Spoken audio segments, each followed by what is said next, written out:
के हाला हो गई। बूर हेलो फ्रेंड, कैसे हैं? मैं आप सबका भाई आज फिर एक नई वीडियो लेकर आ चुका हूं जो कि बहुत ही मस्ती और इंटरटेनमेंट से भरपूर है। थोड़ा भी वीडियो स्किप न करें। आज मैं क्रेजी भाई के वीडियो पे रिएक्ट करने वाला हूं जो कि बहुत ही शानदार है और उसका ओरिजिनल लिंक मैं डिस्क्रिप्शन में दे दिया, वहां पे आप जाके देख सकते हैं। तो चलिए आज का वीडियो स्टार्ट करते हैं।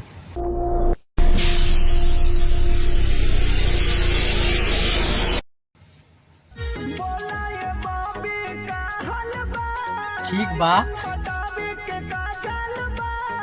ए भैया जी, लड़की कुल के नु लड़का कुल के पटावे खातिर कोनो चाल करे के ना पड़ेला। सही तनी में। मुनी खाली उघार के अपन देखा दियो सनु।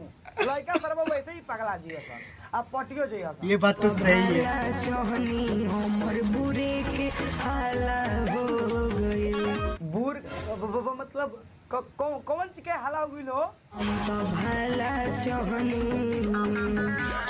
भला सोहनी हमर बुरे के हाला हो। यार क्या से क्या गाती है आजकल, यार क्या से क्या गाना सही निकल बात रहा है। बावे। तू सब करा के भला सोचेलू आ तोहरे बूर के भाई आप भी तो सही बोलो। का जाने करी पहुंच रही भौजी कौन सी कहतिया तेकरे बतिया हम कहती त हमार खड़ा हो जाता। अब वो मतलब हमार लाज लागत आवे ना। सही में। भौजी कहना नहीं बावे कि हम सब करा का भला सोचे नहीं और हमरे बुरे मतलब हमार बुरा हो जाला। हाँ। लेकिन भौजी जे तेरी कहतिया सरवा कौने देखी तो कही के भौजी के बहिन चोदो हमर बुरे के हाला हो गई। ना भाई लोग। अब तहनियो लोग के बतावो लो ई सुनला के बाद तो हम लोग के का लागत है? तो हम लोग के सुनला के बाद नहीं लागत कि भौजी कहती है हमार मतलब वो कर। हाँ वही। अरे सरवा आप तो समझ रहे हैं, आप लोग समझ रहे हैं, कमेंट कीजिए। अरे सारे कैमरा मैन तो सर वीडियो लगाओ। करी बोहिन का पूरी में छना होता पेलो।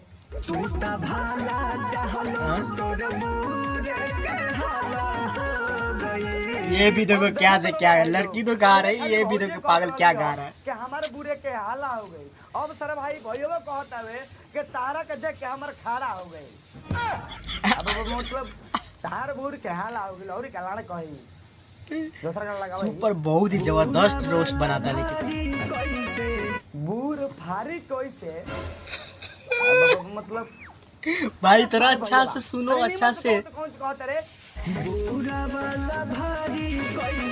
ये भारी कैसे तो खाली बोहिन चोरी कौन सी कहत हमारा समझ में नहीं आवत। एक साथ बहुत ही जबरदस्त है यार। बैगन फेल दे भीतरा ढूक के तोड़ जाई। हाँ?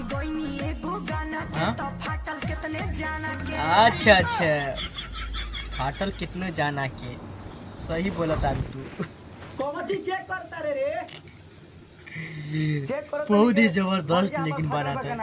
फाटल बा का ना अभी तक तो नहीं के फाटल। तोर फाटल बावे ना हमार त नहीं के फाटल। कोनो बात नहीं के आओ हमर लगे हम फाड़ दी भाग सारे। इसका कैमरा मैन भी वो सही है।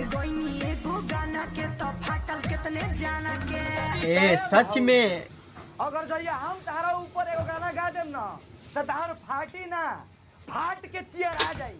तार सुपर सुपर। भाग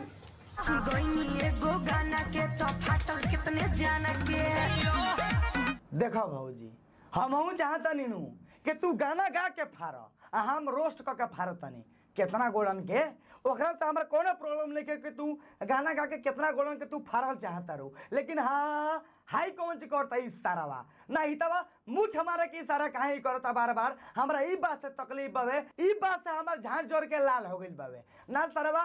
हेतरी हेतरी हिलावे के का इशारा करते रहे जो सरवा कहीं साइड में आ हिला के सेटिस्फाई हो जो ना। लड़वा के गाना बार बार हिलावे के इशारा करते रहे। सखी बानी बड़ी परेशानी में। अच्छा अरे तने मुनि आगवा तू कहत रहलू हो के गोइनी एगो गाना के तो फाटल कितना जाना के आ अभी तू परेशानी में हो गइल बाड़ू। पूछ तो भौजी से कोनो पटक के पेल देले बका। अरे सारा बात नहीं तोरा कैसे पता चलल रे काहे भौजी के कोनो पटक के पेल ले बा और ही कुछ परेशानी हो सकता नु खाली पेला ही से परेशानी होला सारे। साचो अब मतलब कौन सी कलू भौजी तनी फिर से अगली कहबू।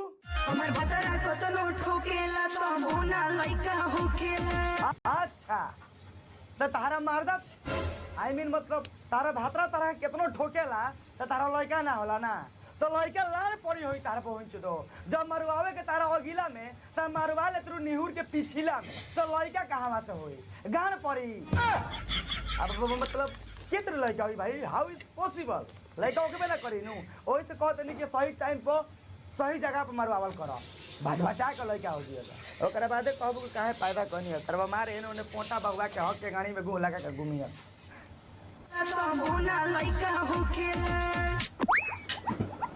अरे सारे कैमरा में तोरा से कौन है कि गाना में दोबारा लगाव रे कौन है सारे बता नहीं पेल के साथ दांत लग जी जाई के ना हटाओ सारे गाना ताबीज बनाई ऐसन की सैया के 2 इंच घट गया काहे भौजी कितना बेशरम है यार, कुछ से कुछ गा रही, कुछ से कुछ गा रही। चाहते रही अपना मर्द के 2 इंच 3 इंच 4 इंच और तू 2 इंच घटावल चाहता रो भाई उसको तकलीफ हो रहा है इसलिए ना। मतलब हम समझ में नहीं आवत कि भौजी कॉल कौन चाहत रही तनी अगर कहत लिए कि हमर भातरा कितनो पेले मतलब हमर भातरा कितनो ठोकेला तो बोल लइका ना होकेला अभी कहत कि 2 इंच दवाई कम करे चाहता। अरे सारा बा कैमरामैन नहीं बेतनी पोछ ली अरे पोटा ना मजाक कोई नहीं है सुपर यार, बहुत ही बवाल वीडियो भाई बनाता, बहुत ही मजेदार। पुआ हो गया। अब मतलब चढ़ली जवानी भइल बावे मालपुआ अब मतलब मलपुआ ए भौजी तू हमरा देख के लागत है कि तार जवानी कितना मलपुआ सही में पुआ हो गेल बावे का जाने के बहुत तो जवानी के मलपुआ में केतरी कन्वर्ट कर देला पर हमरा ई आज तक समझ में नहीं खाई करबा मलपुआ अलग चीज है यार हाँ जवानी अलग चीज है सही में मलपुआ खाए वाला हो जवानी पेले वाला अब वो मतलब सीखे वाला है यार एकरा से ज्यादा हम का कर सकत नहीं भाई थोड़ा स्लो सारा कैमरा में बार-बार साइड में हंसता है भाई लोग फ्रेंड आप लोग को वीडियो कैसा लगा कमेंट जरूर कीजिएगा। वीडियो तो बहुत ही फनी था, मुझे तो बहुत ही अच्छा लगा। आपको कैसा लगा आप कमेंट जरूर कीजिएगा। और ये वीडियो को कोई दिल पे मत लीजिएगा, सिर्फ ये आपको हंसने और हंसाने के लिए बनाया गया था, ना कि आपके दिल को ठेस पहुंचाने के लिए। तो आपको देखकर हंसकर भूल जाना है, ठीक है। और इसी प्रकार के वीडियो को देखने के लिए प्लीज़ हमारा चैनल को दबा के सब्सक्राइब करना, लाइक करना और वीडियो को शेयर करना है। तो आज के लिए इतना ही, फिर मिलेंगे नेक्स्ट वीडियो में। Bye by.